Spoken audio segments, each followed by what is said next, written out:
Accounting standard गिरीशपा कह रहे हैं 16, धनबाद कह रहे हैं 11, लालकोठी 16, जबलपुर 16, हाजरा 16, अहमदाबाद 16। चलो ठीक है जी, फिर 16 ज्यादा बच्चे कह रहे हैं तो हम 16 कर रहे हैं। 16 आपकी किताब में प्रिंटेड है on page number 30, page number 30, 16। और कुछ बच्चे बचा रहे हैं, आज नए बैठे हुए हैं, तो जो नए बच्चे बैठे हैं उनको अब से समझ में आना शुरू होगा। दोस्त, सत्य निकेतन बुक नहीं मिली तो बेटा फिर तुमने फोटो खींची थी लास्ट क्लास में कि नहीं खींची थी होमवर्क के लिए? कुरुक्षेत्र, अब 16 नंबर की बात करेंगे मेरे बच्चों। 16th का नाम है बोरोइंग कॉस्ट, इसका नाम है बोरोइंग कॉस्ट। दिखाओ जी, इसका नाम है बोरोइंग कॉस्ट। इसका मतलब ये हो गया हमारे पास उसको हम बोरोइंग ब्याज जिसे बोलते हैं उस पर रिकॉर्ड करते हैं। आज हम इसी की चर्चा करेंगे। कोहाट कह रहे हैं बीच में सर AS 12 में आपने उसको नॉमिनल वैल्यू पर रिकॉर्ड किया, तो आप उसकी बेटर पिक्चर तो ये हो सकती थी कि आप उसको किसी और वैल्यू पर रिकॉर्ड करते। Kohat, we don't have a choice ना, जो हमारे AS ने फैसला कर दिया हमको वो मानना है। और AS ने इस बात को मान्यता दी कि हमारी कॉस्ट लगी नहीं है, इसलिए उसको नहीं दिखाना चाहिए। वो कहता है सिर्फ उतना दिखा दो जिससे दिखे कि आपको एसेट मिला था। बाकी मैं आपको एक और बात बताऊं कि इंटरनेशनली जो आप कह रहे हैं वो ठीक है, और इंड AS जब आप पढ़ेंगे CA फाइनल में तो वहां यही बताया जाएगा कि आप उसको फेयर वैल्यू पर दिखाओगे, okay, but not in these standard जो आप पढ़ रहे हो, इनमें नॉमिनल वैल्यू है। तो you to understand this is the law, कि right now the law says like this. देखो दोस्त, बोरोइंग कॉस्ट क्या होती है? ब्याज। पहले तो मुझे यह बताओ सारे बच्चे, ब्याज का ट्रीटमेंट क्या होना चाहिए फाइनल अकाउंट्स में? मंदसौर, मैंने बाल कटवाए हैं, कैसे कैसे नालायक है मंदसौर। मुझे यह बताइए कि हमारी बोरोइंग कॉस्ट का ट्रीटमेंट क्या होना चाहिए, जो तुम्हारे दिल से आवाज आए। आज दिल की आवाज सुनो और बताओ। भुवनेश्वर कह रहा है मैं उसे लायबिलिटी दिखाऊंगा। भुवनेश्वर, बोरोइंग कॉस्ट बोल रहा हूं, बोरोइंग अमाउंट पेबल नहीं बोल रहा। बोरोइंग कॉस्ट कहां जानी चाहिए? तो भाई मेरे को पूना ने कहा P&L, अंबाला ने कहा P&L, Gorakhpur P&L, Darbhanga P&L, Gurgaon P&L, Jabalpur P&L, very very good, सबने कह दिया P&L में खर्चे को दिखाना चाहिए। आपका आंसर बिल्कुल 100% ठीक है, लेकिन उसमें एक छोटी बात और डालनी है। बोरोइंग कॉस्ट ज्यादातर P&L में जाती है। तो अब मुझसे सारे बच्चे पूछो कि क्या बोरोइंग कॉस्ट ज्यादातर P&L में जाती है? ऐसा भी कोई केस है जब बोरोइंग कॉस्ट P&L में नहीं जाती? The answer is yes. ऐसा भी केस है जब borrowing cost profit and loss में नहीं जाती। तो ऐसे केस में बोरोइंग कॉस्ट फिर कहां जाती है? ऐसे केस में बोरोइंग कॉस्ट हमारे एसेट की वैल्यू के साथ ऐड हो जाती है। इसका मतलब ये बोरोइंग कॉस्ट, कॉस्ट का डेबिट बैलेंस है, एसेट का भी डेबिट बैलेंस है। तो कुछ केसेस में हम अपनी बोरोइंग कॉस्ट को P&L में नहीं डालते, हम एसेट की कॉस्ट में ऐड कर देते हैं। तो आपके मन में क्वेश्चन आएगा, ऐसा कौन कौन सा केस है जहां हमारी बोरोइंग कॉस्ट P&L में नहीं जाती, खर्चा नहीं मानते, और उसे एसेट में कैपिटलाइज करते हैं? एसेट में जोड़ने को अंग्रेजी में हम क्या बोलते हैं? कैपिटलाइज करना। तो इसका मतलब ऐसे कौन से सिचुएशंस हैं जब ये बोरोइंग कॉस्ट P&L में ना जाकर कैपिटलाइज होती है? ये है अकाउंटिंग स्टैंडर्ड 16, यानी ये बातें अकाउंटिंग स्टैंडर्ड 16 में लिखी हैं, वहीं पर जाकर आपको ये बात पता चलेगी। तो अब हमको बताओ, क्या अब आपको हल्का सा AS के बारे में जानकारी मिल गई कि हम क्या पढ़ने वाले हैं? हम जानने वाले हैं बोरोइंग कॉस्ट का अकाउंटिंग ट्रीटमेंट क्या होता है। तो अब पहली बात तो ये है उठती है कि सर थोड़ा सा पहले और स्पष्टता से बताओ कि बोरोइंग कॉस्ट का मतलब क्या है। अभी तो मैंने कह दिया बोरोइंग कॉस्ट का मतलब है ब्याज। बहुत लोगों को ब्याज लगते हैं, आप लोन लेते हैं तो ब्याज लगते हैं, कर्ज लेते हैं तो ब्याज लगते हैं। तो यानी कि हमको ब्याज कई सिचुएशंस में लगते हैं। कोई शॉर्ट टर्म लोन पे लगता है, कोई लॉन्ग टर्म लोन पे लगता है, कोई बैंक के लोन पे लगता है, कोई प्राइवेट लोन पे लगता है, हमें बड़े सारे ब्याज लगते हैं। उसी ब्याज को हम बोरोइंग कॉस्ट बोलते हैं। इसके अलावा भी कुछ बोरिंग कॉस्ट और होती हैं, कुछ बोरिंग कॉस्ट और भी होती हैं। कई बार जब हम लोन लेते हैं तो उस बैंक से या जिस व्यक्ति से लोन लेते हैं वो ब्याज के अलावा हमसे कुछ और चार्ज लगा देता है? हाँ, ब्याज के अलावा भी चार्ज लगा देता है। वो ब्याज का अमाउंट तो लेता ही लेता है, कुछ और भी लगा देता है। जैसे मैं आपको बताता हूं कौन सा। मैंने बैंक से लोन ले रखा है और बैंक कहता है कि मैं आपसे कुछ रिलेटेड चार्ज लूंगा, जैसे commitment charge. No, what is commitment charge? वो कहता है जी मैंने आपके लिए लोन के लिए 10 लाख रुपए सैंक्शन किए थे, पर आपने लोन 9 लाख का लिया है। कह रहा है मैंने आपके लिए 1 लाख रुपए का लोन तैयार रखा रहा कि तुम आओगे, लोन 1 लाख का और लेके जाओगे, तुम आए ही नहीं, तुम 9 लाख का लोन लेके ही चले गए। कह रहा वो जो 1 लाख है जो मैंने तुम्हारे लिए रखा था, क्योंकि तुम नहीं आए तो ब्याज उस पर तो नहीं लग सकता, पर उसके ऊपर वो एक रिलेटेड चार्ज लगा देता है जिसका नाम होता है कमिटमेंट चार्ज। ये भी ब्याज ही है। नहीं समझ में आई बात? मैं आपको बताता हूं। जैसे मान लीजिए मैंने बैंक से बैंक ओवरड्राफ्ट मांगा। मैंने बैंक से कहा साहब मेरे को 10 लाख का लोन दे दो। कितने का लोन मांगा मैंने बैंक से? 10 लाख का लोन मैंने सैंक्शन पास कराया। अच्छा, आपकी स्कूल की मैडम कहती थी कि बैंक ओवरड्राफ्ट जो है जब मर्जी ले लो, bank overdraft negative bank balance है। आप में से कितने बच्चे ऐसे हैं जो ये बात सुनकर आए हैं क्लास 12 से कि बैंक ओवरड्राफ्ट तो नेगेटिव बैंक बैलेंस है? फटाफट से बताओ कितने बच्चे ये सुनकर आए हैं कि बैंक नेगेटिव हो जाए तो बैंक ओडी है? आप में से अगर कोई बच्चे ये सोच कर आए हैं कि बैंक का नेगेटिव बैलेंस बैंक ओडी है तो आप गलत सुनकर आए हैं। बैंक ओडी का नेगेटिव होता है, लेकिन बैंक ओडी की फैसिलिटी है। मैं आपसे एक बात कहता हूं, मुझे जरा बताना प्रैक्टिकल होके, तुम्हारे बैंक में पैसे नहीं है, तुम चेक काट दोगे तो पास हो जाएगा क्या? क्या बैंक तुम्हें नेगेटिव बैंक दे देगा? फटाफट से बताओ। आपके बैंक में पैसे नहीं है और आपने चेक काट दिया, वो पास कर देगा क्या? वो पागल है बैंक? क्यों पास कर देगा? पहले बैंक ओडी अप्लाई करना पड़ता है। पहले बैंक के पास जाए कहना पड़ता है भाई साहब मेरा negative bank balance please allow कर देना। इसका मतलब यह कि पहले बैंक बैलेंस जो होता है हमेशा हमको हमारे पास पहले बैंक ओडी अप्लाई करना पड़ता है। तो मैं जब बैंक ओडी को अप्लाई करता हूं तो मुझे एक लिमिट सैंक्शन हो जाती है, इसे बोलते हैं लिमिट्स। एक लिमिट सैंक्शन हो जाती है, मतलब ये बैंक हमसे कहता है कि मैं आपको 10 लाख रुपए तक का लोन दूंगा। कितने रुपए तक का लोन दूंगा? 10 लाख रुपए तक का लोन दूंगा। अब ये लिमिट सैंक्शन हो गई। मेरे को उन्होंने लिमिट सैंक्शन कर दी, बट मैंने बैंक से विड्रॉ जो किया है वो सिर्फ 9 लाख विड्रॉ किया है।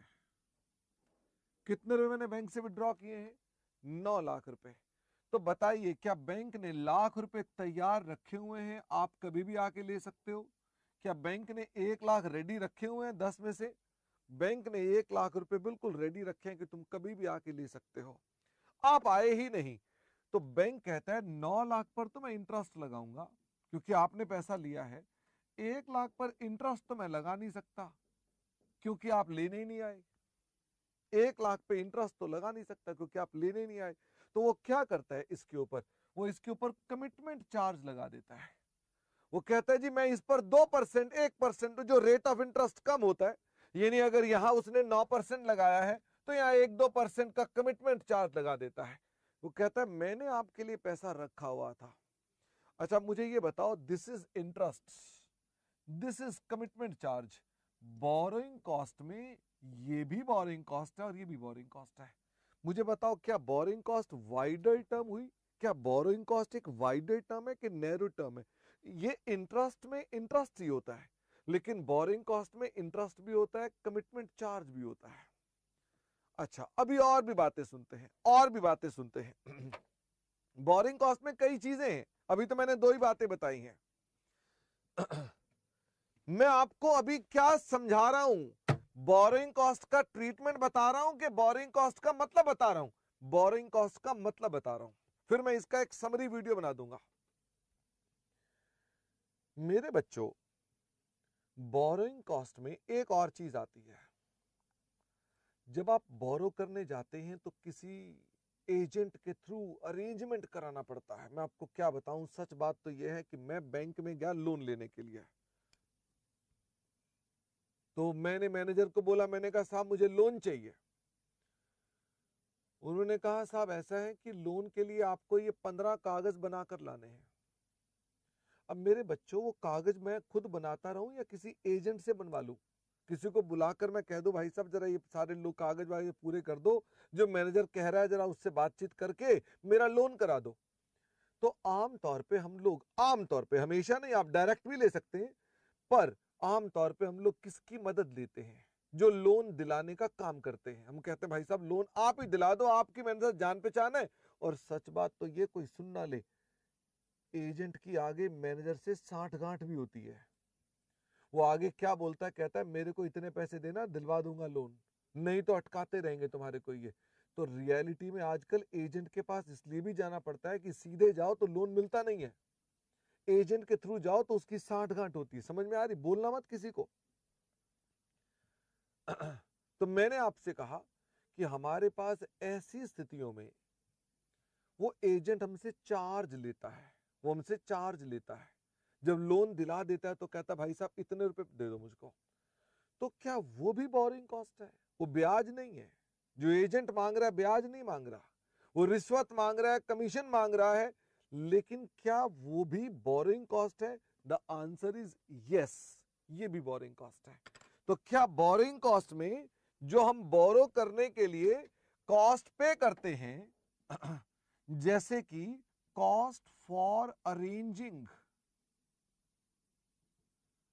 लोन, लोन अरेंज करने पर जो कॉस्ट आती है, ये भी बोरिंग कॉस्ट है। क्या समझ रहे हैं कि ये भी मेरी बोरिंग कॉस्ट है? तो बोरिंग कॉस्ट तो बहुत बड़ी चीज होती जा रही है। हम और भी बात करते हैं, और भी बातें करेंगे, ठीक है ना?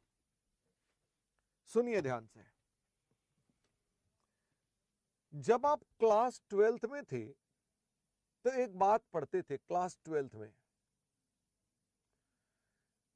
डिबेंचर्स को डिस्काउंट पे इशू करते थे तो एंट्री क्या डालते थे? मुझे बताओ जरा फटाफट से। डिबेंचर्स को डिस्काउंट पर इशू करते थे तो एंट्री क्या डालते थे? जैसे 100 का डिबेंचर 90 में इशू कर दिया तो आप 10 रुपए कहां डेबिट करते थे? फटाफट से बताओ। Very very good Mandsaur, very good Hansi नालायक। Hansi, bank account debit to debenture के बीच में अगर डिस्काउंट पर इशू किए हैं तो क्या इशू करते थे, क्या लिखते थे?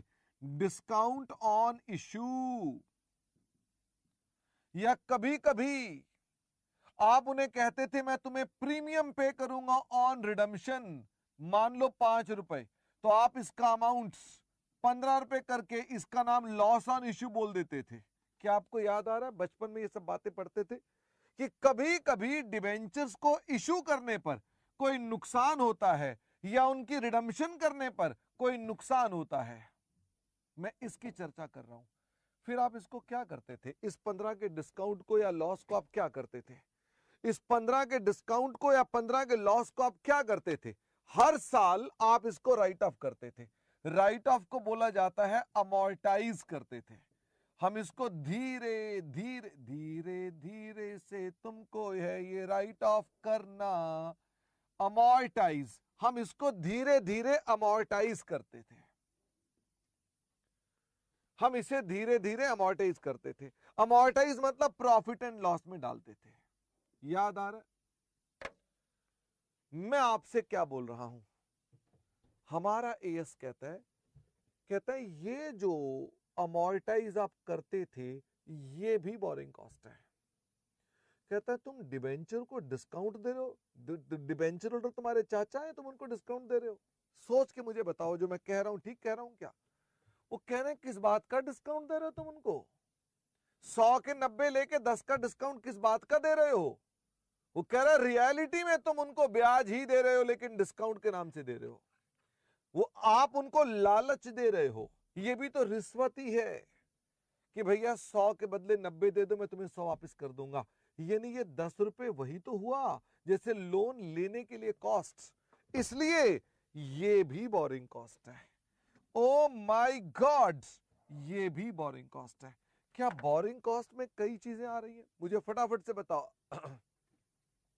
हाँ मंदसौर, अगर किसी कंपनी ने डिवेंचर इश्यू किए और सस्ते इश्यू कर दिए तो जो ये लॉस ऑन इश्यू है, ये लॉस ऑन इश्यू भी बोरोइंग कॉस्ट है। तो मुझे फटाफट से बताओ, क्या बोरिंग कॉस्ट आपको पता चल रहा है? ये वाइडर चीज निकल कर आ रही है, ये बहुत बड़ी चीज निकल कर आ रही है कि इसमें हमारे पास वाइडर चीजें आ रही हैं। मेरी बात समझ में आती? कितनी चीजें मैं अब तक ले आया? इंटरेस्ट एंड रिलेटेड चार्जेस ले आया मैं, कॉस्ट फॉर अरेंजिंग लोन्स भी लेकर आ गया मैं, या अमोर्टाइजेशन ऑन जो डिस्काउंट था वो भी मैंने डाल दिया। अच्छा, कई बार इसे फाइनेंसिंग कॉस्ट भी कुछ लोग बोलते हैं, कई बार फाइनेंसिंग कॉस्ट्स भी बोलते हैं। ब्याज को फाइनेंसिंग कॉस्ट भी बोला जाता है। At certain cases few people से कि वी हैव फाइनेंसिंग कॉस्ट, वो भी ब्याज है।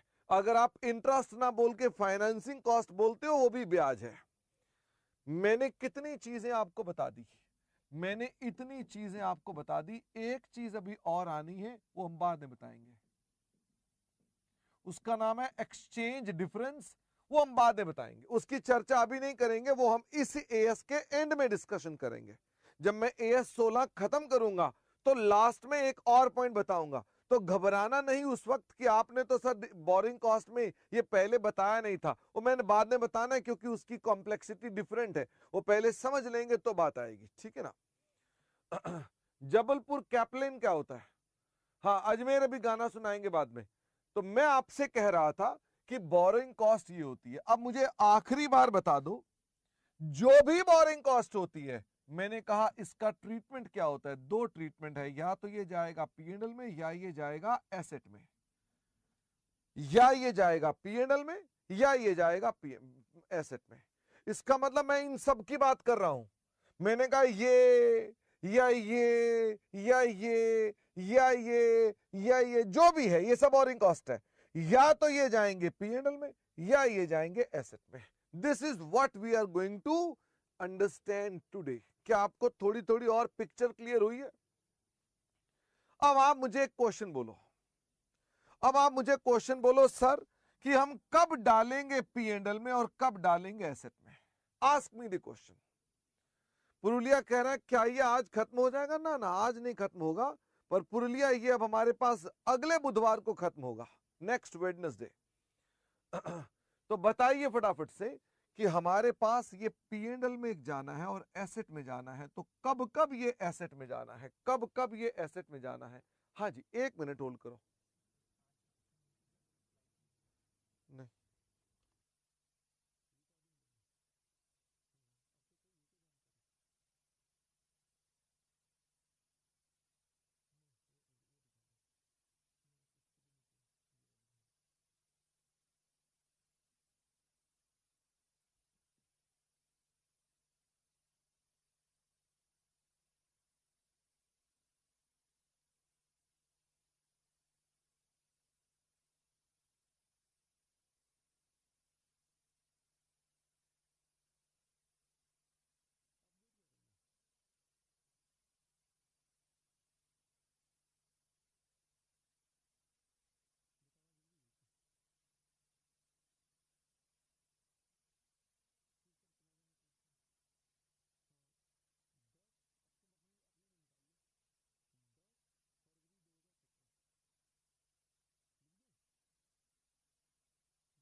हाँ जी, क्या वापिस आ गए?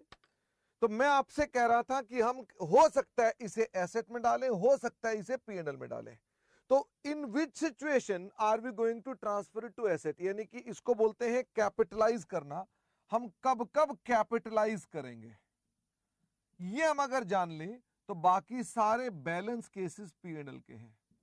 इसका मतलब मैं आपको कब कब पीएनएल में डालेंगे ये नहीं समझाऊंगा, मैं आपको पीएनएल में कब कब कोई चीज जाती है ये नहीं बताऊंगा, मैं आपको ये बताऊंगा कैसे कैसे ये कैपिटलाइज होता है ये बताऊंगा। ओके अजमेर रुको जरा। तो आइए मेरे साथ साथ अब हम कैपिटलाइजेशन की बात करते हैं। बेटा अगर हमने कोई एसेट्स जिसको हम अक्वायर कर रहे हैं, कंस्ट्रक्ट कर रहे हैं, अक्वायर करना मतलब मंगाना, लगाना, चालू करना, या कंस्ट्रक्ट कर रहे हैं मतलब रेडी करना, या प्रोड्यूस कर रहे हैं यानी बनाना, अगर कोई भी ये तीन काम कर रहे हैं ऑन एनी क्वालिफाइंग एसेट्स, तो हम ब्याज में उसे कैपिटलाइज करेंगे, अन्यथा नहीं करेंगे।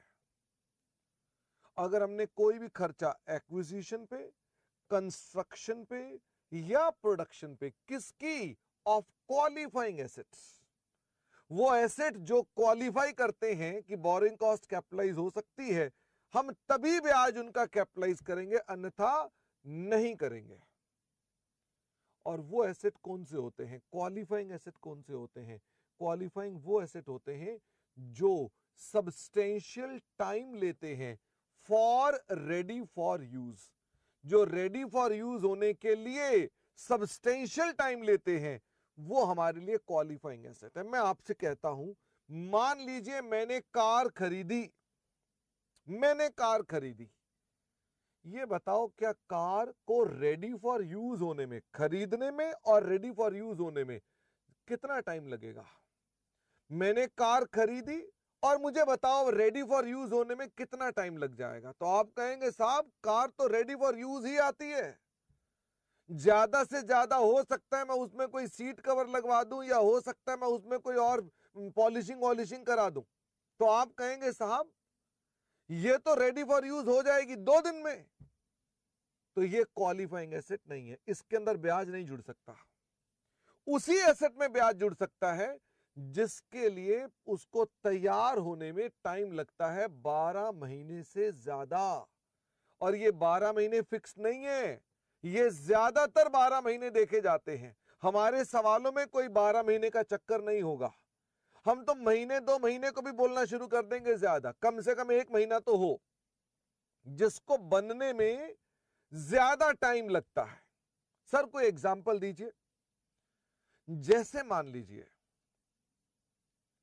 हमने खरीदी कोई प्लॉट्स मकान बनाने के लिए, और उस पर बना रहे हैं अब हम घर, और उस घर को बनाने में अब लग सकते हैं 3 साल। मैं घर बना रहा हूं, 3 साल लग सकते हैं। वो घर क्वालिफाइंग है क्योंकि रेडी फॉर यूज होने में इसको क्या लग रहा है, सब्सटेंशियल टाइम। हमने खरीदे बड़े बड़े जहाज, पानी वाले जहाज, आपको मालूम है इनको जहाजों को तैयार होने में बहुत बहुत टाइम लग जाता है। मैं डिस्कवरी चैनल देख रहा था, आप भी देखते होंगे, डिस्कवरी चैनल में बीच में आ रहा था माइटी शिप, एक उनका प्रोग्राम आता है माइटी शिप, जिनमें बताते हैं कि वो शिप को तैयार होने में कई कई साल लग जाते हैं। बाप रे बाप, आप देखना चाहते हैं माइटी शिप? माइटी शिप दिखाओ जी।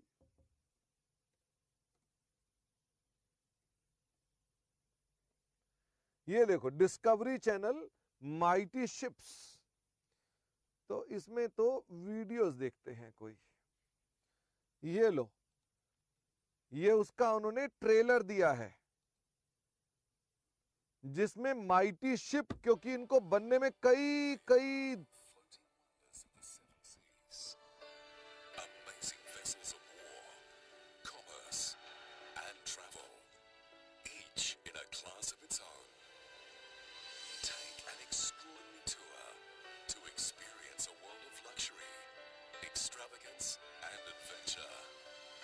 Aboard Mighty Ships. A new season starts Friday, 6th of December. Discovery Turbo. लो, क्या आपको मेरी बात समझ में आ गई? क्या आपको मेरी बात समझ में आ गई? हमने साथ में ही आपको माइटी शिप दिखा भी दिया एक। ये है वो एसेट जो बनने में क्या लगता है, जिसको बहुत टाइम लगता है, इसको तैयार होने में बहुत टाइम लग जाता है। ऐसे ही एयरक्राफ्ट्स, इनको भी बनने में बहुत टाइम लग जाता है, इनको भी बनने में बहुत टाइम लग जाता है। ये जो एयरक्राफ्ट्स होते हैं, इनको भी रेडी होने में बहुत टाइम लग जाता है। तो ऐसे कुछ एसेट्स हैं जिनको रेडी होने में बहुत टाइम लगता है। कल की टाइम्स ऑफ इंडिया में एक खबर आई थी जिसमें था कि हमारे देश के अंदर जो शराब है वो ज्यादा पुरानी लोग नहीं पीते, जल्दी ताजी पी लेते, क्योंकि हम लोग ताजे में ज्यादा विश्वास करते हैं। लेकिन आपको मालूम है कि इसको, जिसको पीने में आदमी 5 मिनट लगाता है, उसे बनने में हो सकता है कई कई साल लगे हों। टैं टैं टैं टैं, कई कई साल लगे हों। तो इसका मतलब केवल ये मत समझना कि बड़े बड़े जहाज, बड़े बड़े युद्धपोत, यही मत समझना, बड़ी बड़ी बिल्डिंग्स, ये मत सोचना।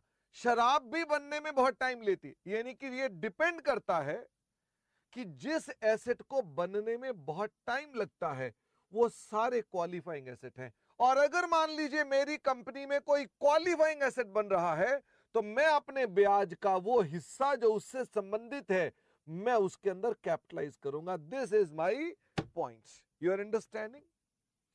तो यहां पर हम ब्रेक देंगे और ब्रेक के बाद आपको इसी पॉइंट को कंटिन्यू कराएंगे। अहमदाबाद इन्वेंट्री ऑफ लीकर या inventory of flats will be qualifying asset. Okay, I am not saying कि मेरा फिक्स्ड एसेट होना चाहिए, मेरे पास कोई भी एसेट जो बनने में ज्यादा टाइम लेता है, ठीक है ना। जबलपुर सीसी, सीसी क्या होता है बेटा?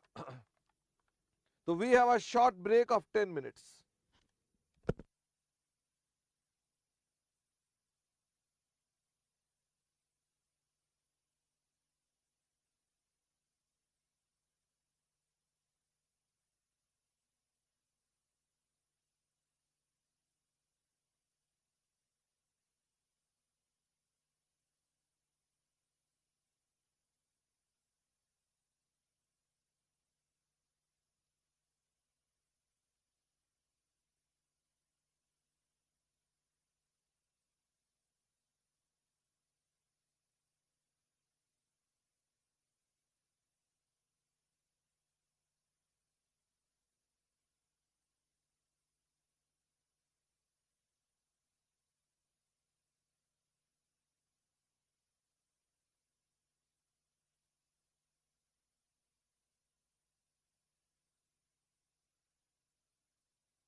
Welcome back.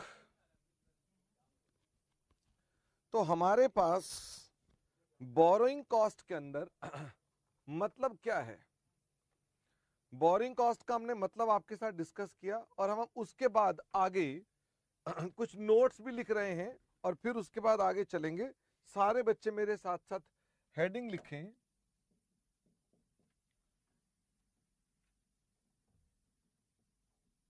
Boring cost,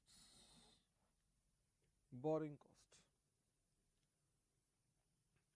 Mandsaur कह रहे हैं manufacturing of ship takes time, so manufacturing of car also takes time. No Mandsaur, ship कौन बनाता है? कोई एक कंपनी नहीं बनाती, हमने यूज करना है, हम बनवाते हैं वो शिप, ठीक है।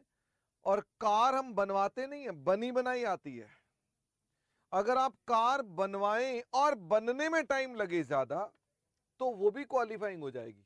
बाकी मैंने कहा जनरली स्पीकिंग ऐसा होता है, ठीक है।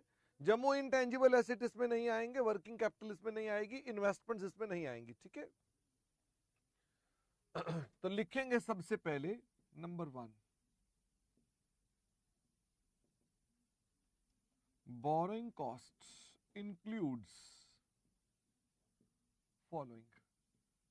सबसे पहले तो बोरोइंग कॉस्ट में क्या क्या चीज आती है? इंटरेस्ट एंड रिलेटेड चार्जेस, दूसरा finance charges,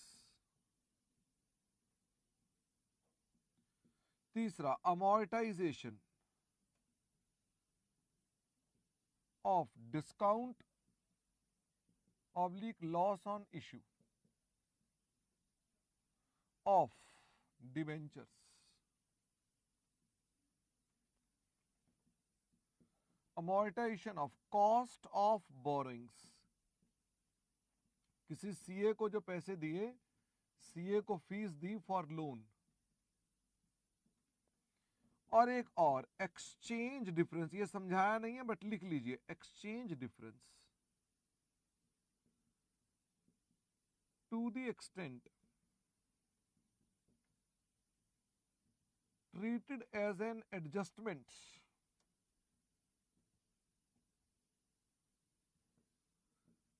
to borrowing costs। लिखे इसके अंदर आगे नोट्स। मैं अभी आपको एक्सचेंज डिफरेंस समझाया नहीं है। Lower of following is considered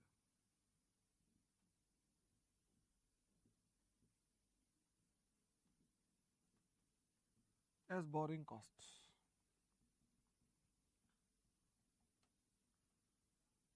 exchange loss on foreign currency borrowings,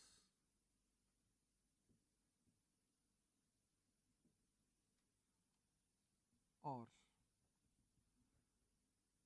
cost of local borrowing minus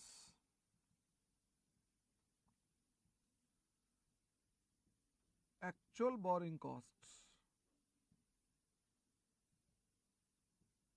on foreign borrowings। इनका लोअर क्या माना जाएगा? एक्सचेंज डिफरेंस वो माना जाएगा बोरिंग कॉस्ट, ठीक है ना। फिर उसके बाद एक्सचेंज गेन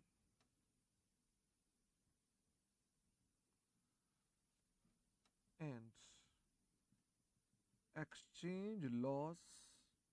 अब पहले एक्सचेंज गेन ही लिख दो, is treated under AS 11। excess of exchange loss overs borrowing costs is treated under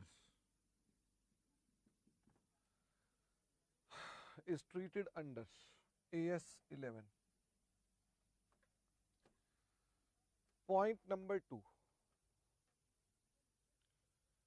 borrowing costs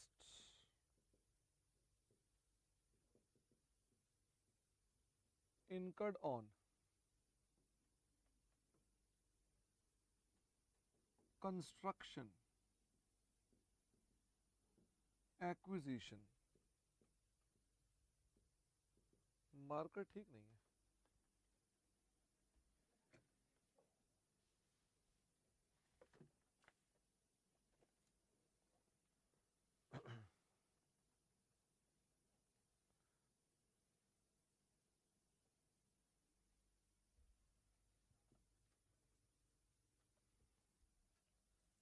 धन्यवाद,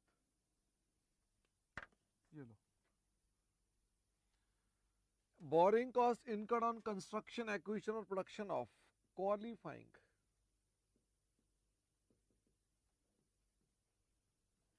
assets is capitalized with cost of assets. Balance borrowing costs is treated as expense. Balance is treated as expense. Qualifying assets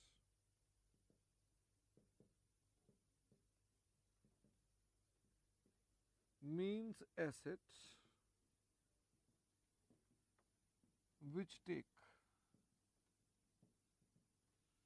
substantial period of time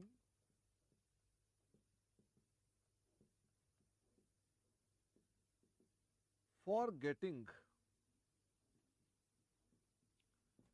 ready for use. Generally, this period is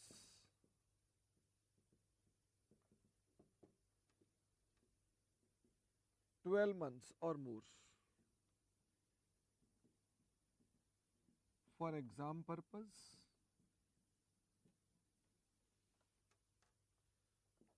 12 months is not relevant.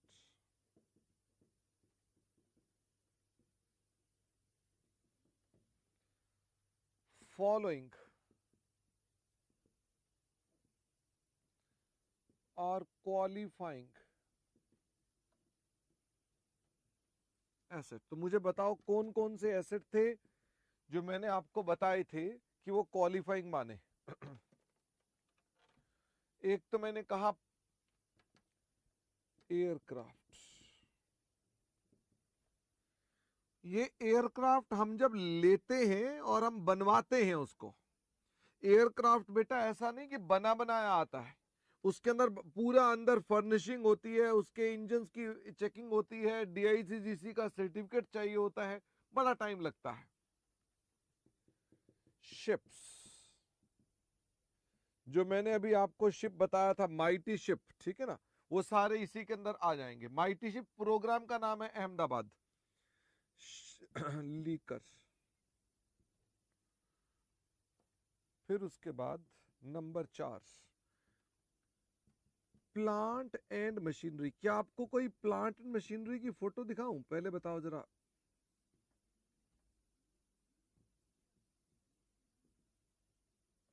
दिखाओ जरा, इनको photo दिखाएं पहले तो plant and machinery की।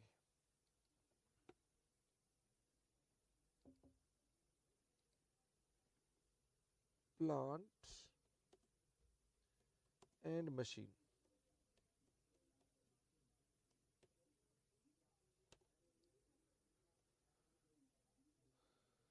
ये क्या बोल रहा है? दोबारा से करना पड़ेगा।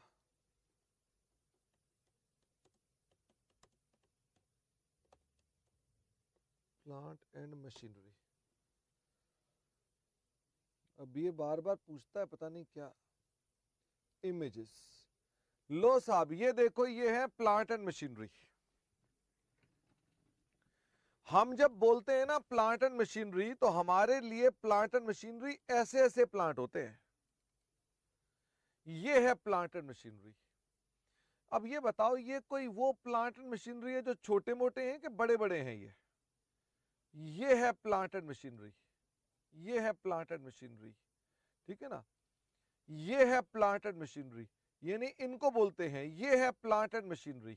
ये बड़े बड़े होते हैं ना, इनको बोलते हैं प्लांट एंड मशीनरी। तो आप इनमें से कोई छोटे मोटों की तो बात ही मत करना, जो हल्के फुल्के हैं उनकी हम चर्चा ही नहीं कर रहे हैं। हम कह रहे हैं नहीं, और सर हमारे सवाल में अगर ना पता चले तो कौन सा प्लांट एंड मशीनरी लेंगे हम लोग अपने पास, तो हम लोग अपने पास बड़े बड़े ही लेंगे केवल, ठीक है ना। लाल कोठी आपने ऑडिट में प्रैक्टिकली देखा, आप भी देख लेंगे, चिंता ना करें। 5वां नंबर, डैम्स। डैम की तस्वीर तो नहीं देखनी ना, कोई डैम की फोटो दिखाऊं कि डैम पता है देखे हुए हैं डैम।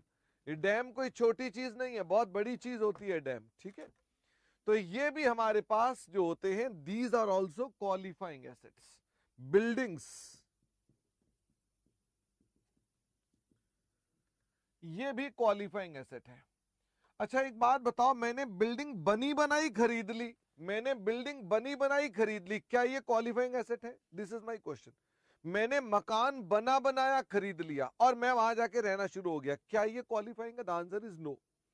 पर मैं मान लीजिए मैंने डीएलएफ से फ्लैट लिया और मैं उसको अब रेनोवेट कर रहा हूं, अपने हिसाब से किचन को चेंज कर रहा हूं, अपने हिसाब से दीवारें चेंज कर रहा हूं, और उस पर लंबा टाइम लग रहा है, क्या ये क्वालिफाइंग है? The answer is yes. तो आप लर्न नहीं कर सकते हो, आप सिर्फ उसका ध्यान रख सकते हो, ठीक है ना। Following are not qualifying, following are not qualifying assets, मतलब ये आम तौर पे क्वालिफाइंग एसेट नहीं होते।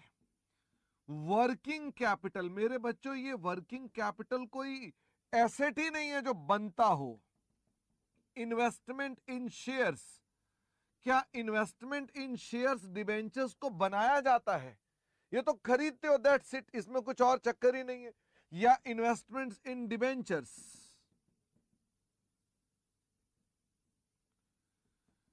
या इंटेंजिबल एसेट्स, जैसे कि वेबसाइट, एक बच्चा बोल रहा था वेबसाइट है, या एक बच्चा बोल रहा था गुडविल है, यानी सॉफ्टवेयर है, वो सब यहां पर नहीं आएंगे। उज्जैन कह रहा है क्या कंपनी जो कार बनाती है उसके लिए क्वालिफाइंग एसेट है? यस। तो मैं लेकिन आपको एक बात दिखाना चाहता हूं, उज्जैन आओ, हम लोग जरा फटाफट से आपके साथ बात करेंगे। उज्जैन का कहना है कि सर ये तो हो सकता है कि कार बनाने वाली कंपनी के लिए, car Maruti production of car takes time, देखते हैं कि कार बनने में कितना टाइम लगता है। लो भाई देखते हैं कार बनने में कितना टाइम लगता है। तो जरा फटाफट से बताइए, क्या आपको दिखाई दे रहा है? यहां पर एक न्यूज दिखा रहा हूं, मुझे अरे ये कहां से आ गया चलता हुआ, जरा पढ़िए। कहते हैं is it that it takes 16 seconds, कितने टाइम लगता है? 16 second for Maruti Suzuki to make any Maruti car. Oh my god. अब इन्होंने अभी इसको आगे समझा रहे हैं, लेकिन वो ये लो, वो कह रहा है पहले उसका टाइम लगता था, कहता है एक आदमी लिख रहा है, कह रहा है जब मैं मारुति में काम करता था तब 2 मिनट में कार बनती थी, और आजकल कितनी देर में बनती है? 16 सेकेंड। क्या आपको मेरी बात समझ में आ गई उज्जैन? तो जो आपने कहा सर कार बनने में बहुत टाइम लगता होगा, ऐसा बिल्कुल नहीं है। बाकी अगर ऐसी कोई कार बना रहे हैं जिसको बनने में सब्सटेंशियल टाइम लगे, तो उज्जैन फिर मैं आपके साथ सहमत हूं, लेकिन हम लोग कॉमन सेंस के साथ काम करेंगे, ठीक है। क्या नाम, पार्क एंड बेटा हमारे लिए सॉफ्टवेयर इसमें कवर ही नहीं होते। अब फरारी कितना टाइम लेती है मुझे नहीं पता, फरारी गाड़ी कौन सी है, तुम मुद्दे की बात करो। तुम्हारे एग्जाम में फरारियां नहीं आनी है, तुम्हारे एग्जाम में सीधे सीधे सवाल आने हैं, फरारी कितना टाइम लेती है, हम यहाँ बताओ, इंजीनियरिंग की क्लास चल रही है नालायक। तो ये हमारे एसेट जो होते हैं, these are not qualifying asset. एक और एसेट है, देखो मैंने क्या लिखा, परचेज ऑफ प्लांट और परचेज ऑफ मशीन। इसे आम तौर पे हम लोग मानते हैं, इसे हम जनरली मानते हैं नॉट क्वालिफाइंग। इसका मतलब परचेज ऑफ प्लांट मतलब छोटा। जब आपको अलग अलग लिखता है ना, प्लांट खरीदा या मशीन खरीदी, तो यानी कि फिर ये छोटा छोटा है। गाजियाबाद मेरे बच्चे, जो मारुति उद्योग है वो उसकी बात करो, तुम एसेट की बात करो, फिर तुम बोलो जी मैं पहले लोहा एक्सट्रैक्ट करता हूं फिर वो स्टील बनता है, ऐसे थोड़ा ना होता है। जब तुम स्टील वाली कंपनी की बात करो तो स्टील वाली की बात करो, जब तुम मारुति की बात करो तो मारुति की बात करो कि मारुति क्या करती है, वो कितनी देर में बन जाता है, बस ये बात करो। Okay Ghaziabad, you can not से मैंने कोई यहां इंजीनियरिंग का टॉपिक तैयार नहीं कर रहा, मैं बोल रहा हूं मैं जिस एसेट को प्रोड्यूस कर रहा हूं, मैन्युफैक्चर कर रहा हूं, कंस्ट्रक्ट कर रहा हूं, उस पर ज्यादा टाइम लगना चाहिए। वो पहले कौन कितना टाइम लगा चुका मुझे नहीं चाहिए, ठीक है गाजियाबाद। तो मैंने कहा अकेला प्लांट खरीदा या अकेली मशीन खरीदी तो माना जाता है कि ये छोटा एसेट है, ये छोटा एसेट है, इसलिए इसे मानते हैं these are not qualifying asset. यानी ब्रैकेट में लिख रहा हूं जनरली नॉट क्वालिफाइंग एसेट्स। हमारे इंस्टीट्यूट ने ये हमेशा ऐसे ही माना है, पर दो जगह पर ऐसा हो गया कि इंस्टीट्यूट ने इनको क्वालिफाइंग मान लिया। दिस टेल्स कि there is no fixed rule. Purchase of machinery हमेशा इंस्टीट्यूट ने बोला कि ये नॉट क्वालिफाइंग है, लेकिन दो सवालों में उसने कहा कि it is plant and machinery, खाली प्लांट खरीदा कहता है क्वालिफाइंग है। तो आपके पास ये लिबर्टी होती है, पर मैंने कहा आप मेरी क्लास को फॉलो करेंगे, ज्यादातर ये होता है इसलिए आप ज्यादातर यही करेंगे। ओके, बाकी सवालों के अंदर कभी एक आधे सवाल में इंस्टीट्यूट से टेली नहीं करेगा बिकॉज ऑफ द अजम्पशन, तो घबराने की बात नहीं है।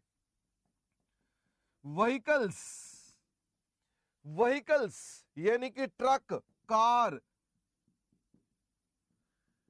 कोई भी ट्रक कोई भी कार टाइम नहीं लेती बनने में। हिंदुस्तान में कोई भी जो कंपनियां हैं वो कोई भी व्हीकल बनाए फटाफट बन जाता है, कोई दिक्कत की बात नहीं है।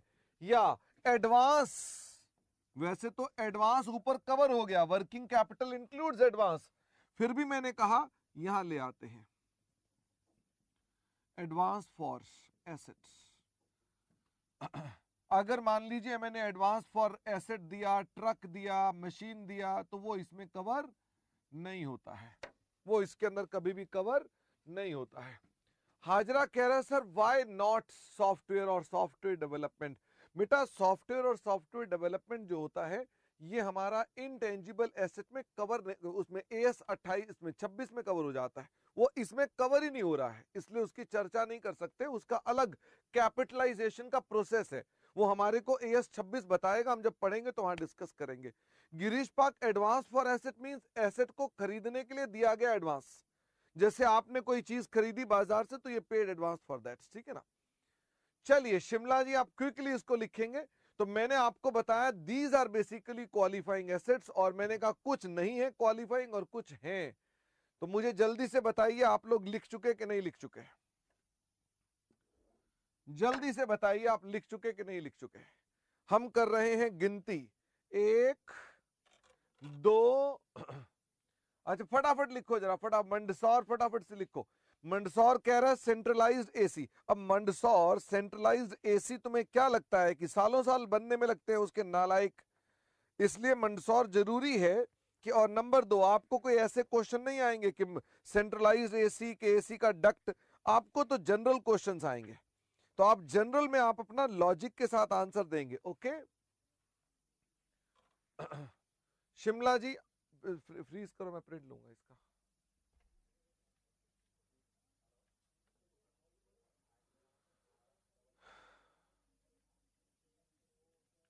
हो गया क्या, अभी भी नहीं हुआ।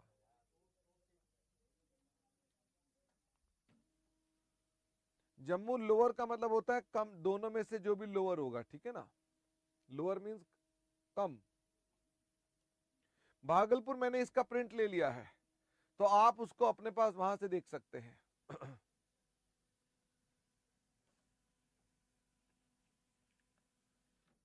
चलिए जी, मैं यहां तक पहुंच गया, इसको मैं अब रब चलो नहीं करता अभी, और मैं यहां पर लिखता हूं पॉइंट नंबर, अब कौन सा पॉइंट आना है, शायद थर्ड पॉइंट आएगा, शायद थर्ड पॉइंट है, ठीक है ना, हटा दीजिए, पॉइंट नंबर थर्ड लिखो जी, पॉइंट नंबर थर्ड में, whenever borrowing costs and its application to assets is specified, then such borrowing costs should be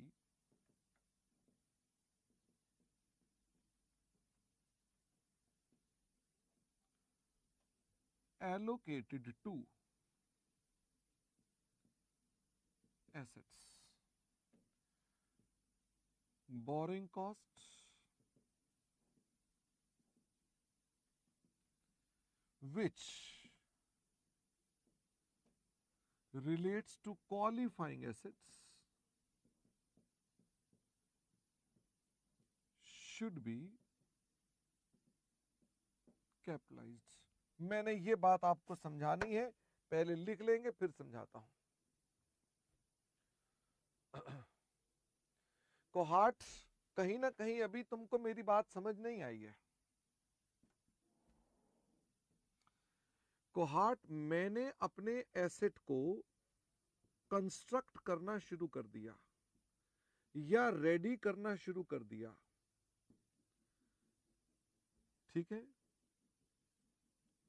और यहां आकर वो रेडी हो गए। यहां पर जो बोरिंग कॉस्ट होती है वो मेरी एसेट में कैपिटलाइज होती है, और what you are saying is something different story all together. आप कह रहे हैं जी हमने एसेट के लिए एडवांस पे कर दिया या हमने एडवांस का ऑर्डर दे दिया, you are not constructing it, you are not constructing it, आप उसको बना नहीं रहे हैं। इसलिए बात को समझो, जब मैं कहता हूं जब आपकी ऑर्गेनाइजेशन एक्स लिमिटेड किसी एसेट को बना रही है या रेडी फॉर यूज कर रही है, तो फिर जो बोरिंग कॉस्ट है जब तक वो रेडी फॉर यूज नहीं हो जाता, ये बोरिंग कॉस्ट इसमें कैपिटलाइज होती है। तो आप इसलिए अननेसेसरी सवाल मत डालें इसके अंदर कि इसमें क्या होगा, ऐसे कैसे हो सकता है। हमने ये नहीं कहा कि वो कंस्ट्रक्ट होना चाहिए, हमने कहा रेडी भी हो सकता है। कंस्ट्रक्ट होना, रेडी होना या प्रोड्यूस होना, मैंने तीन बातें बताई हैं कि आप जो चीज कंस्ट्रक्ट कर रहे हैं, प्रोड्यूस कर रहे हैं या जिस चीज को रेडी कर रहे हैं, उन सब में ऐसा ऐसा आपको करना पड़ता है। पार्क एंड कैपिटलाइज मतलब एसेट में ऐड करना। तो मैं आपको अपने पास ये बातें समझाना चाहता हूं, जो सब बच्चे मेरे साथ साथ देखिए, मैं आपको मेरे साथ साथ जरा क्वेश्चन नंबर 2 पर आ जाओ, दिखाओ।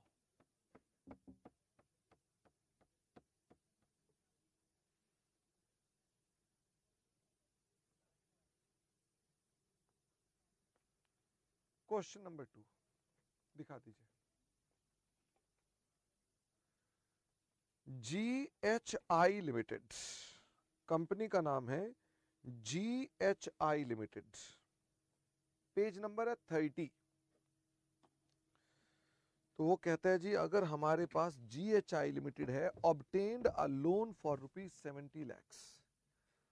प्रैक्टिस मैनुअल का ये क्वेश्चन है और मैं चाहता हूं कि आप आराम से ये क्वेश्चन को देखें और सॉल्व करें। GHI Limited obtained a loan for ₹70 lakhs on 15th of April 2010 from JKL Bank to be utilized as under।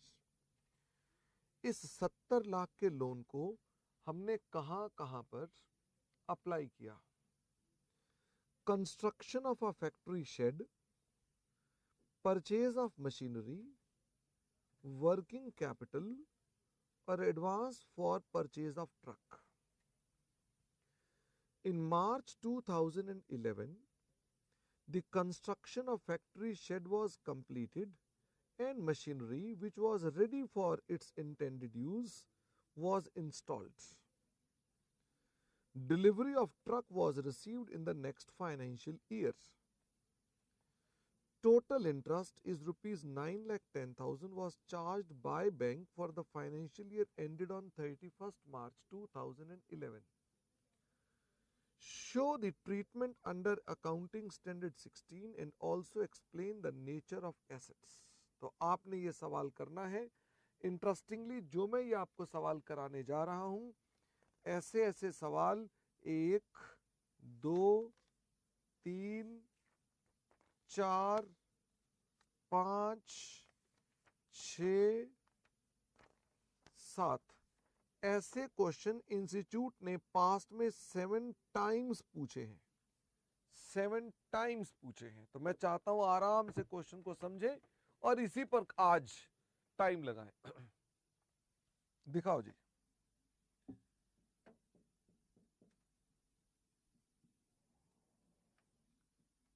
अब वो क्या कह रहा है क्वेश्चन में. अंबाला जो क्वेश्चन में लिखवाया उसको समझाने के लिए मैंने सवाल की मदद ली है. ठीक है, तो हम लिखवाया था वही समझा रहे हैं. ध्यान दीजिएगा. जीएचआई ने एक लोन लिया है 70 लाख का और उससे उसने क्या क्या बनाना शुरू कर दिया. उसने कोई फैक्ट्री शेड की कंस्ट्रक्शन शुरू कर दी है. उसने कोई परचेज ऑफ मशीन के लिए भी काम शुरू कर दिया है. उसने वर्किंग कैपिटल के लिए भी पैसा लगा दिया है और उसने ट्रक के लिए भी पैसा लगा दिया है.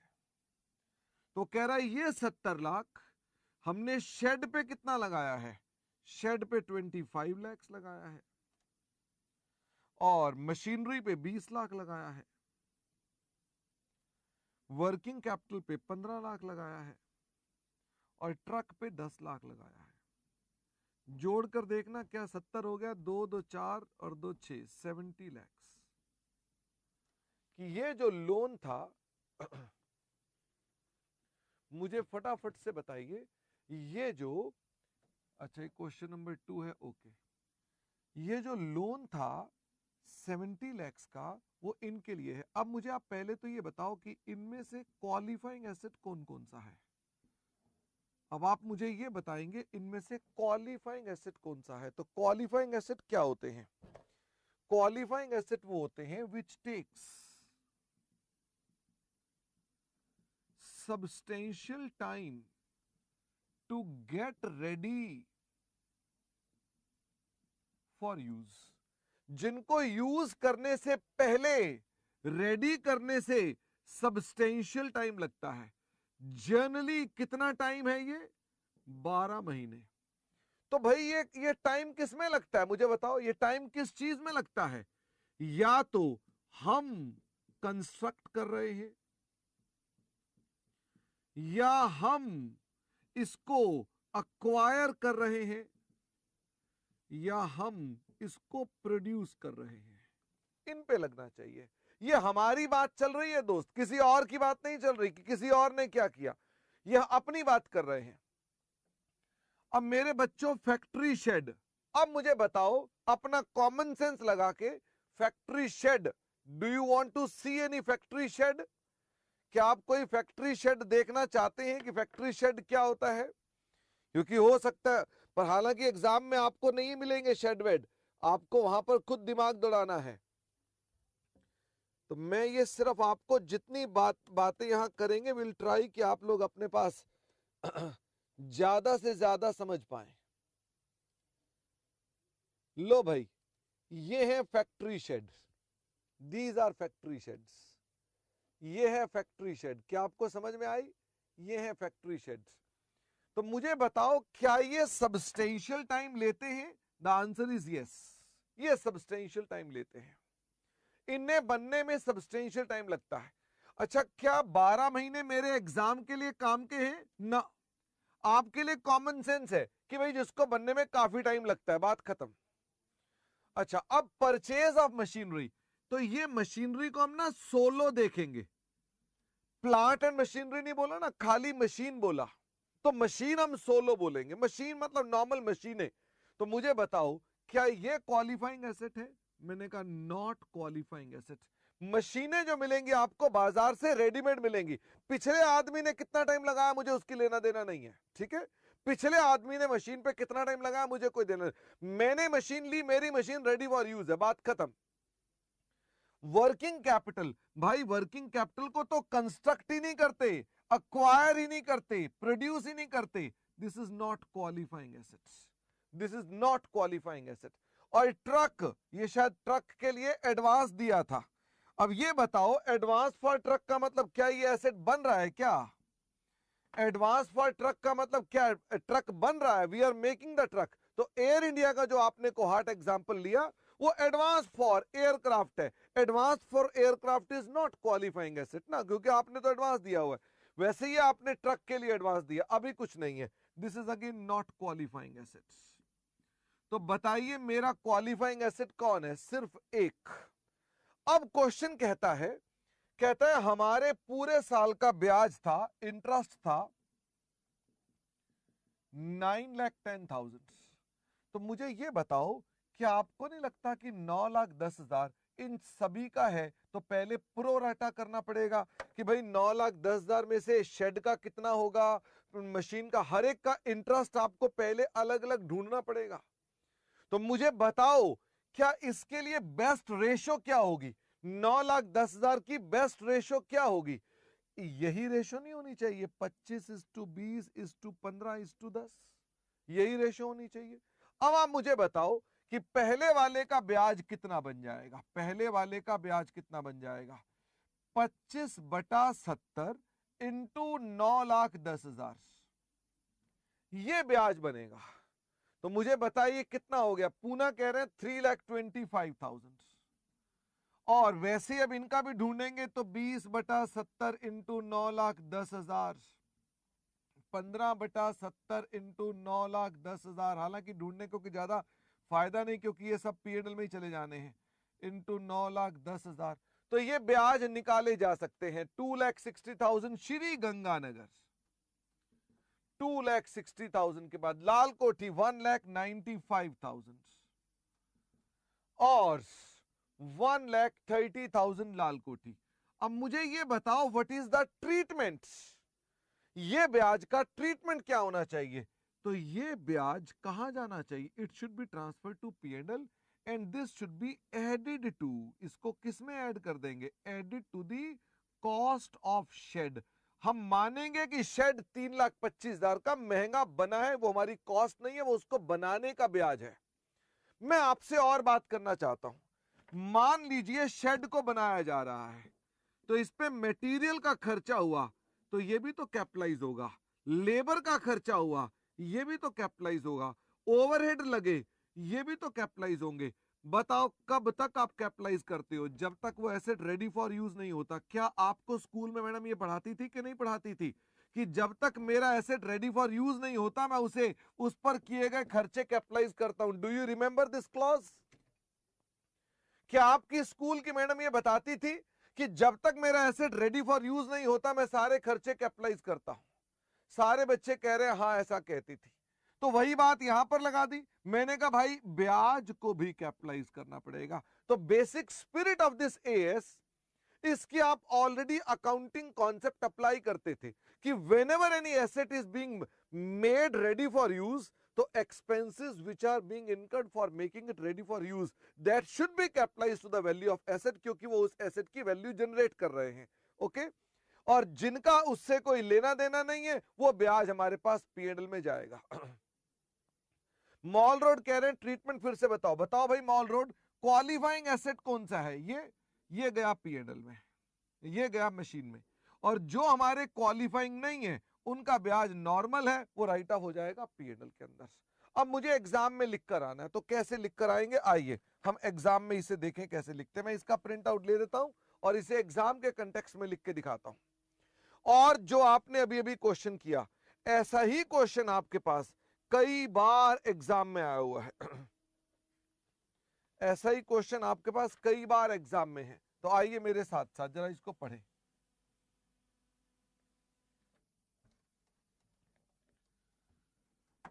तो ये देखिए, अब मैं क्वेश्चन नंबर 2 का सॉल्यूशन लिखकर दिखा रहा हूं कि एग्जाम में कैसे लिखना है। एग्जाम में कैसे लिखना है? लिखे यहां calculation of amount of borrowing cost for each assets. तो यहां पर मैं लिखता हूं एसेट का नाम और यहां लिखता हूं उस एसेट पर जो हमने कॉस्ट इनकर कर दी। तो हमने फैक्ट्री शेड पर इनकर कर दी 25 लाख रुपए। Purchase of machinery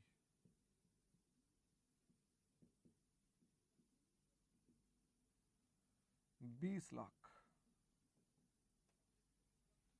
working capital 15 lakh.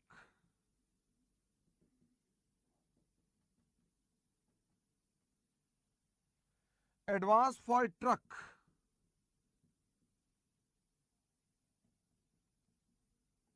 10 lakh. तो टोटल कितना हो गया? 70 लाख। अब मुझे बताओ बोरोइंग कॉस्ट एट्रीब्यूट करनी है। बोरोइंग कॉस्ट जो हमने इनकर की है वो है 9,10,000। अब मुझे फटाफट से प्रोपोर्शन बता दो कि इसका हर एक का प्रो राटा अमाउंट कितना कितना आएगा। ये हमने अभी भी ढूंढा था। इसी रेशियो में बांटेंगे। 3,25,000। बाकी आप बताओ। 260, 195, 130।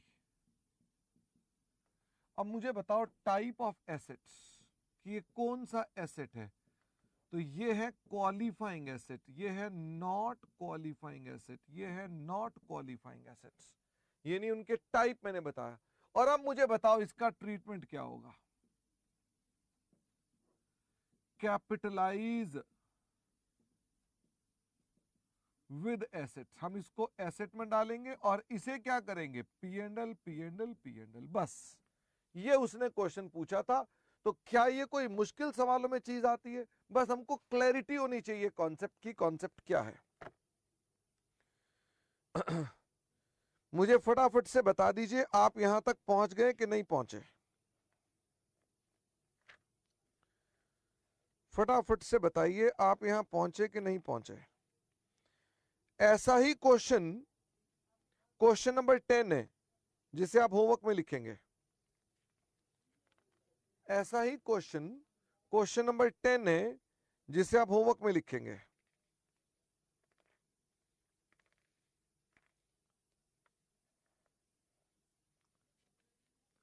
और ऐसा ही क्वेश्चन नंबर 16 है, इसे भी होमवर्क में लिखेंगे। तो कौन कौन से क्वेश्चन होमवर्क में हो गए? क्वेश्चन 10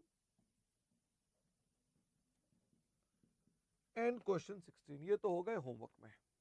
अब मेरी बात सुनिए कि हम थोड़ा सा और आगे चलते हैं ना। There is something else to be discussed. Fatehabad रुको जरा, अभी चर्चा खत्म नहीं हुई हमारी। हमारे पास अब कुछ और भी बातें हैं करने वाली। तो मैं इसका प्रिंट आउट ले रहा हूं। मान लो हम कोई एसेट बना रहे हैं और बनाते वक्त बीच में काम में रुकावट पड़ जाए। वो रुकावट के अंदर जो हमारा काम था रुका रहा, क्या उस दौरान ब्याज कैपिटलाइज होगा? मैंने भी इसके नोट्स नहीं लिखवाए जो मैं अगली चर्चा शुरू कर रहा हूं। मैंने इसके नोट्स नहीं लिखवाए, पर मैं अपनी बात को शुरू कर दी है। तो आप सारे बच्चे सुनकर आंसर दो।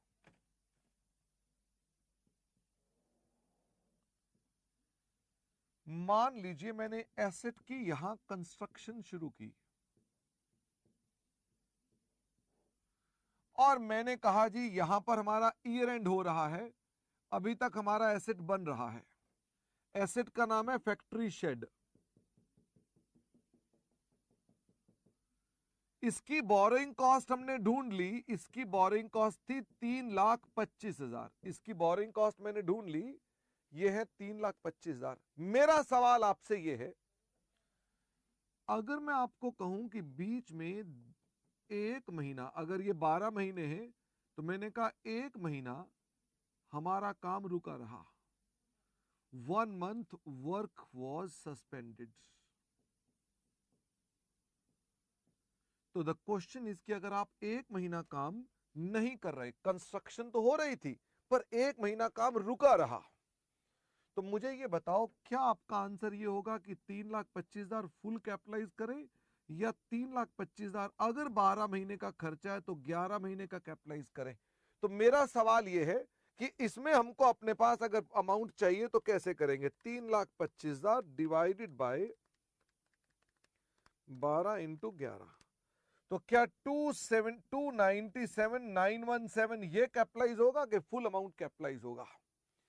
तो अब यहां पर हमारा एएस क्या कहता है? अब हमको फिर किससे बात करनी पड़ेगी? एएस 16 से पूछना पड़ेगा कि what will be the treatment in this situation, कि अगर बीच में काम कुछ समय रुक जाता है तो हमें क्या करना है? हमारा एएस क्या कहता है? अंबाला ने आंसर दिया है, वेरी गुड। वो कह रहे हैं full amount, Gwalior full amount, Purulia proportionate, और अहमदाबाद ने तो बिल्कुल करेक्ट आंसर दिया है। सुनिए अब क्या कहता है। अहमदाबाद कहता है अगर ये काम रुकने की वजह नॉर्मल कारण है, नॉर्मल रीजन है, कह रहा फिर तो आप फुल कंसोलिडेशन करो, और अगर उसका कोई एबनॉर्मल रीजन है, कोई ऐसी घटना घटित हो गई जो बड़ी विचित्र है, फिर आप प्रो राटा कैपिटलाइज करो। इसका मतलब हमें अगर ये काम रुका है तो क्या ढूंढने पड़ेंगे? उसके रीजन ढूंढने पड़ेंगे कि वो काम क्या है। नॉर्मल का मतलब है रेपिटेटिव, ऐसा होता ही रहता है। जैसे मैं आपको बताता हूं, काम नहीं हुआ, बारिश हो रही थी, काम नहीं हुआ, बारिश हो रही थी, तो ये नॉर्मल रीजन है कि एबनॉर्मल रीजन है? फटाफट से बताओ। मैंने कहा काम नहीं हुआ क्योंकि बारिश हो रही थी, ये नॉर्मल रीजन है कि एबनॉर्मल है? ये नॉर्मल रीजन है, नॉर्मल है, बारिश में काम नहीं किया लोगों ने, कोई बड़ी बात नहीं है। लेकिन काम नहीं किया क्योंकि भारत सरकार ने सील लगा दी उसके ऊपर कि नहीं नहीं अब तुम काम नहीं कर सकते, या वर्कर ने हड़ताल कर दी, या साइट पे आग लग गई, या सुप्रीम कोर्ट ने मना कर दिया काम करने के लिए। मेरे पास कुछ ऐसे कारण आ गए जो होते नहीं हैं, रेयर कारण, आग लग गई, फ्लड्स आ गए, बाढ़ आ गई, ये ऐसी घटनाएं जो रिपीट नहीं होती, एबनॉर्मल इन नेचर है। यानी एबनॉर्मल का मतलब ही क्या हो गया? विच डजंट अकर नॉर्मली, जो नॉर्मली नहीं होती हैं। इसका मतलब उन केसेस में आप प्रो राटा अपने पास करेंगे, कि हमने कहा जी प्रो राटा हम करेंगे क्योंकि एबनॉर्मल रीजन बीच में आ गया था। ये हमारे पास पॉइंट है। क्या आप इस पर भी एक सवाल करना चाहते हैं? फटाफट से बताइए। Do you want to do one question on this point? मैंने ये पॉइंट अभी तक आपको नोट्स में लिखवाया नहीं है, तो क्या आप इस पर करना चाहते हैं? उज्जैन ने कहा हां, जम्मू ने कहा हां। चलिए मैं आपको दिखाता हूं क्वेश्चन नंबर 22। दिखाओ जी क्वेश्चन नंबर 22। ये नवंबर 16 में 5 मार्क्स का क्वेश्चन आया था। नवंबर 16 में ये 5 मार्क्स का क्वेश्चन आया था। तो क्या आप मेरे को ये क्वेश्चन का आंसर देंगे? यस, आप सभी बच्चे ट्राई करेंगे इस क्वेश्चन का आंसर। जेन ब्रिज कंस्ट्रक्शन कंपनी लिमिटेड, वो कहता है कंपनी कोई कंस्ट्रक्शन कंपनी है, वो उसकी बात कर रहा है वो वो कहता है obtained a loan of 64 crores to be utilized as under। उन्होंने इसके ऊपर कोई लोन लिया है 64 करोड़ का। काम क्या है उसका? उस लोन का यूज क्या है? कंस्ट्रक्शन ऑफ, वैसे तो ना तुम्हारे दिमाग यहीं पे चलना शुरू हो जाना चाहिए, हम कुछ कंस्ट्रक्ट कर रहे हैं, यहीं से दिमाग चलना शुरू हो जाना चाहिए। Construction of hill link road in Kedarnath. कह रहा है 64 करोड़ का लोन लेके 50 करोड़ तो सड़क बनाने में लगा दिया, कोई सड़क बन रही है। और वो कहता है work was held up. Held up का मतलब क्या होता है? रोक देना। कहता है काम रुक गया टोटली फॉर अ मंथ, 1 महीने के लिए, during the year due to heavy rain which are common in the geographical region involved। ये बताओ which are common in the region मतलब ये नॉर्मल रीजन हुआ कि एबनॉर्मल रीजन हुआ? फटाफट से बताइए, ये नॉर्मल रीजन हुआ कि एबनॉर्मल? ये नॉर्मल है। तो इसका मतलब ये आपने जो 1 महीना बीच में काम रोका रहा, क्या आपके लिए बेकार बात हो गई? यस। इसका मतलब ये मेरे लिए नॉट रेलेवेंट, काम रुकना मेरे लिए नॉट रेलेवेंट, मैं फुल अपने पास कैपिटलाइजेशन करूंगा। Purchase of equipment and machineries, ये सोलो हैं, ये प्लांट एंड मशीनरी नहीं बोल रहा। 6 crore not qualifying asset, working capital not qualifying asset, purchase of vehicle not qualifying asset, advance for tool not qualifying asset, purchase of technical know how intangible asset not qualifying asset.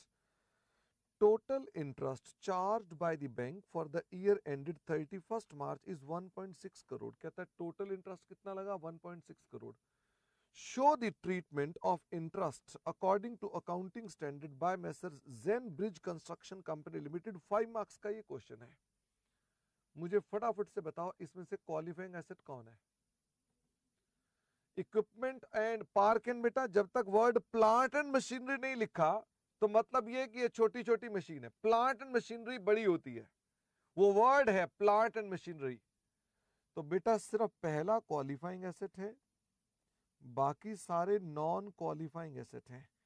क्या आप मुझे इसका interest बता सकते हो? इसका interest कितना होगा? जरा सोच के बताओ, इसका इंटरेस्ट कितना होगा? अगर 1.64 करोड़ 6 करोड़ 64 करोड़ पर है तो 50 करोड़ का इंटरेस्ट बताओ कितना हो जाएगा? तो 1.6 अगर मान लीजिए 64 करोड़ का ब्याज है तो 50 करोड़ का ब्याज कितना? The answer is 1.25 crore. 1.25 crore. एक बच्चा कह रहा है advance for tools and cranes. बेटा टूल्स एंड क्रेन्स का इन कंस्ट्रक्शन के अंदर आप जो यूज की बात कर रहे हो वो अलग मुद्दा है। ये तो हमारे टूल्स एंड क्रेन की बात कर रहे हैं। क्या टूल एंड क्रेन बनने में ज्यादा टाइम लगता है? और क्या हमने बनाने शुरू कर दिए हैं? हाजरा। एक तो ये वैसे ही एडवांस, ऊपर से टूल एंड क्रेन, तो बने बनाए मिलेंगे ना आपको। तो आप जिसको बनाते हैं उस पर जो खर्चा होता है वो कैपिटलाइज होता है। मेरी बात समझ में आती है? तो इसका मतलब 1.25 कैपिटलाइज होगा और बाकी का जो अमाउंट है वो हमारा प्रॉफिट एंड लॉस में चला जाएगा। क्या आपको मेरी बात समझ में आ गई? अब आइए इसका हम सवाल का आंसर लिखकर दिखाएं कि इसका आंसर कैसे लिखेंगे। लिखना वैसे ही है जैसे पहले लिखा था, लेकिन हम आपको ये लिखकर दिखा रहे हैं। Question number 22, assets cost incurred.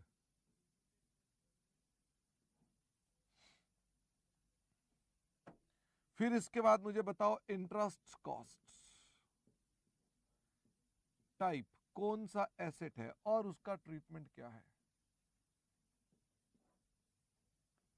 तो यहां लिखें calculation and treatment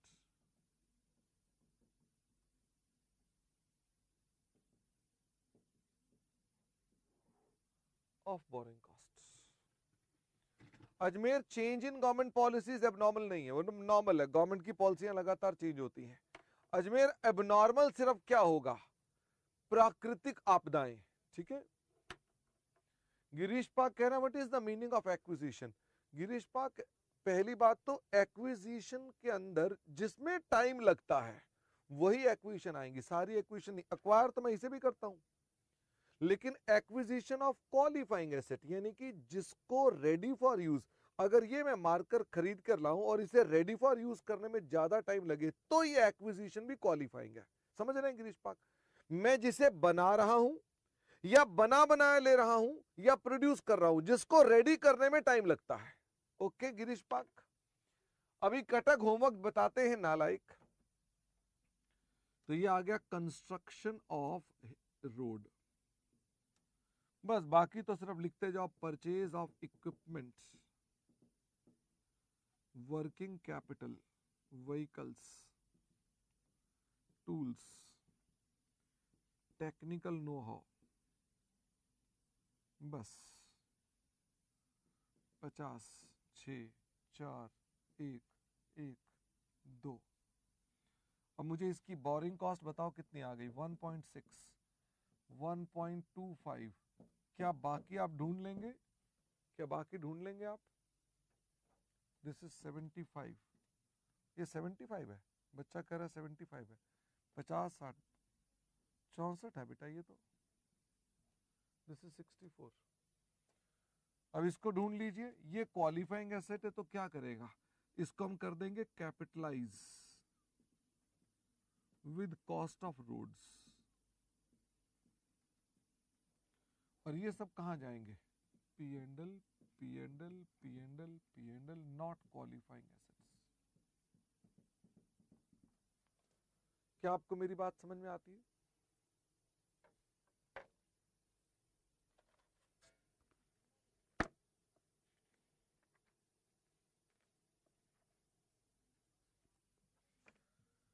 question number 15 is now your homework.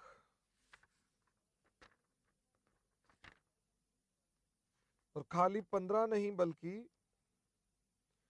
मैंने आपको पहले जो काम दिया था वो कौन सा वाला था, वो था क्वेश्चन नंबर 16,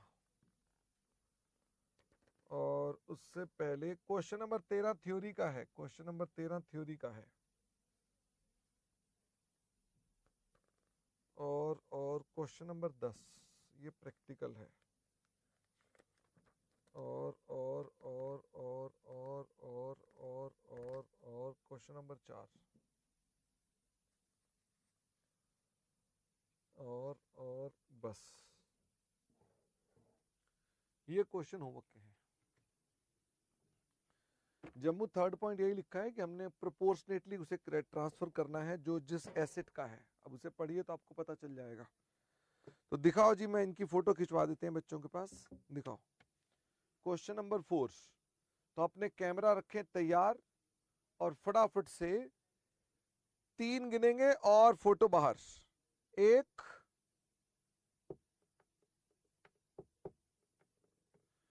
2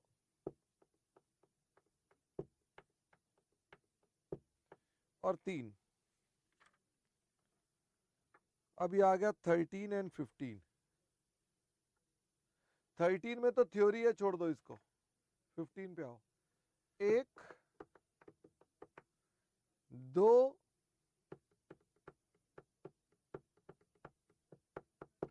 3। क्वेश्चन नंबर 16, 1 2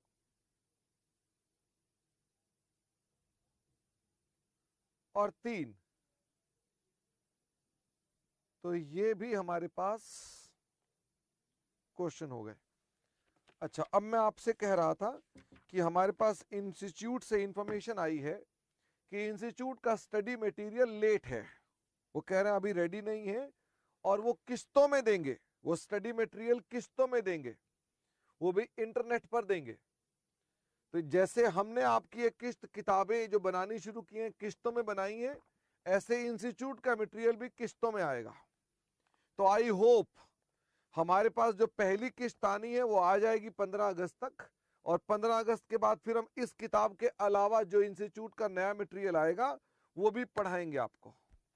ठीक है, तो आज के लिए बस केवल इतना ही। अब हमारी नेक्स्ट क्लास कब है? अब बेटा बीच में रक्षाबंधन भी आ रहा है। हमारी नेक्स्ट क्लास वेडनेसडे को है। कौन से वेडनेसडे को? जो अगला वेडनेसडे आएगा, जैसे 9th ऑफ अगस्त को हमारा अगली क्लास है।